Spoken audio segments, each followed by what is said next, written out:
Ju përshëndes gjithëve, mirë dita për gjithë, edhe do mundohem me disa fjalë shkurta që të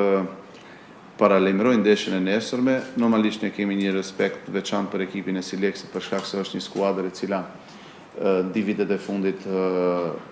ka pasur një ekip të mirë, vitin e kaluar luftonim deri në fund për titullin kampion, këtë vit gjithashtu kanë një skuadër të mirë. Mendoj që përparësia e vogël është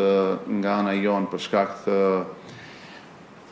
përvojës që kemi pasur në Kupat e Evropës apo edhe paraqitjet e mira që kemi bërë në këtë stadium, megjithatë një ndeshje është dhe mund të vendos një lëvizje, një futbollistit apo një gabim i vogël, kështu që ne jemi si Shkëndij jemi të motivuar maksimum që nesër dalim të japim maksimumin duke respektuar kundërshtarin dhe gjithsesi ne gjendemi në finale pas 8 viteve dhe të bëjmë çmos që në fund ndeshjes të jemi ne ata që do gëzohemi të gëzojmë edhe tifozërinë tonë dhe normalisht të bëjmë para së gjitha të japim maksimumin dhe të bëjmë një paraqitje shumë pozitive. Si fillim, Shkëndija gjithmonë në fillim të sezonit luan për 3 objektiva, për paraqitje sa më të mirë në Europë, për kampionatin dhe për kupën. Paraqitjet në Europë ishin spektakolare, në kampionat ishim deri në moment fundit në garë për titull, dhe nesër kemi finalin që për ne si klub, si qytet, si tifozëri, gjithë bashkë është ndeshje e rëndësishme, pasi që si që tha edhe profesori që Shkëndija për herë të fundit në finale ka luajtur para 8 viteve, kështu që për ne është një ndeshje shumë e rëndësishme dhe shpresoj që në fund të arrijmë ta marrim si ndeshje. Nuk mund të flasim për një përparësi apo për ndonjë pengesë të madhe sa i përket finales. Në përgjithësi ekipi është i përgatitur përveç di mungesave të theksuara që kemi lojtar të rëndësishëm, por Shkëndija ka futbollistë të cilët në çdo moment janë të gatshëm që të paraqiten dhe të japin maksimumin për ekipin. Unë do doja që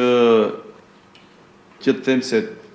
njohim mirë skuadrën kundërshtare për shkak të ndeshjeve të zhvilluara gjatë kampionatit, por besoj që rezultatet e kaluara kundër këtij kundërshtari nuk do jenë ndonjë matës i veçantë për nesër, për shkak se nesër është një motivimi është krejtësisht tjetër dhe besoj që futbollistët do japin maksimumin, do bëjnë një paraqitje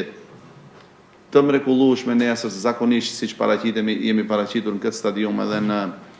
në ndeshjet e kaluara dhe shpresoj që ne të jemi ato që të gëzohemi në fund të ndeshjes. Patjetër besoj që futbollistët do japin maksimumin që nesër të jemi ne ato që do festojmë fund dhe normalisht ish probleme dhe të gëzojmë armatën e tifozëve që kemi ne për shkak se dihet përkrahja e madhe që është për Shkëndijën dhe normalisht edhe presioni vetëm i joni sa i përket ndeshjes së nesërme është vetëm që t'i sjellim Shkëndijës edhe një trofe dhe normalisht edhe më e madhja të gëzojmë domethënë tifozët tonë. Për ndeshjen e nesërme, domethënë do kemi mungesë të di futbollistëve për shkak të dëmtimit para 3 ndeshjeve do mungoj kapiteni Besart Ibrahimi dhe për shkak të kartonit kuq të marrë në ndeshjen kundër Shkëndijës Saraqinës në gjysmëfinalen e kupës, do mungoj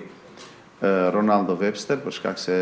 për të është nesër do jetë ndeshja e tretë se është dënuar me 3 ndeshje mos lojë, por shpresoj që Shkëndija ka lojtar cilësor dhe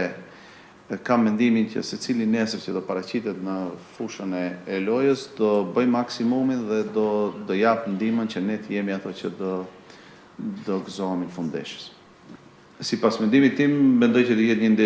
një ndeshje e bukur për shkak se ne si Shkëndij gjithmonë pavarësisht në kampionat, në kupë apo